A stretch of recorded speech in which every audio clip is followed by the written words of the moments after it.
Down in Tifton recently, producers gathered for the annual Agricultural Relations Forum, an event that's designed to educate and inform growers on the ever so changing guest worker programs producers utilize on their operations.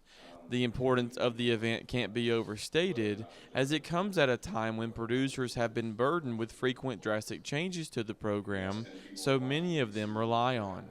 The biggest factor that drives the need for this event is the ever-changing regulatory environment that we find ourselves in.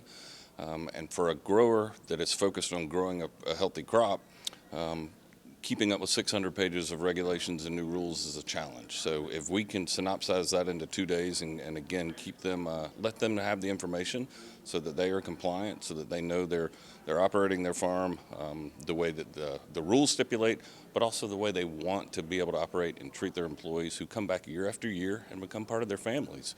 In the last few years, growers that utilize the program have had to adapt to sudden changes that have caused a lot of uncertainty.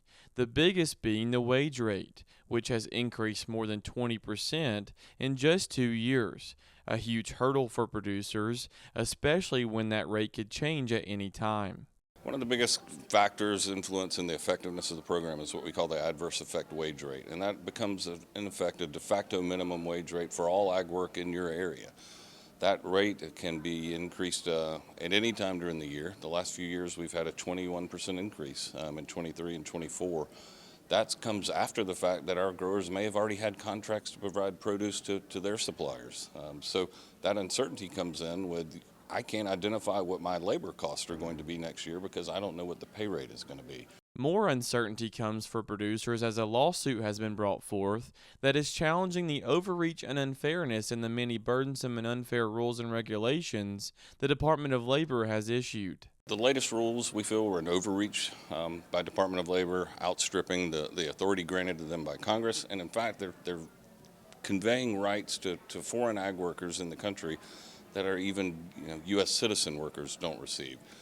The pay rate is now twice in Georgia what the minimum wage is. So those pay rates become disassociated from really the economic realities in our rural communities, but because of the rules, that becomes the de facto wage rate, and we are now paying a wage rate that's oftentimes twice what other industries in that area are paying.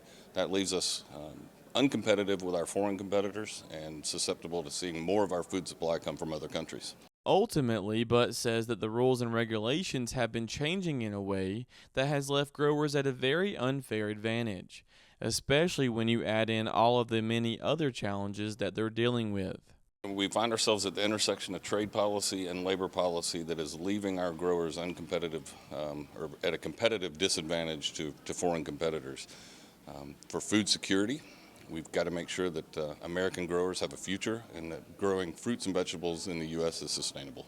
Reporting in Tifton for the Farm Monitor, I'm John Holcomb.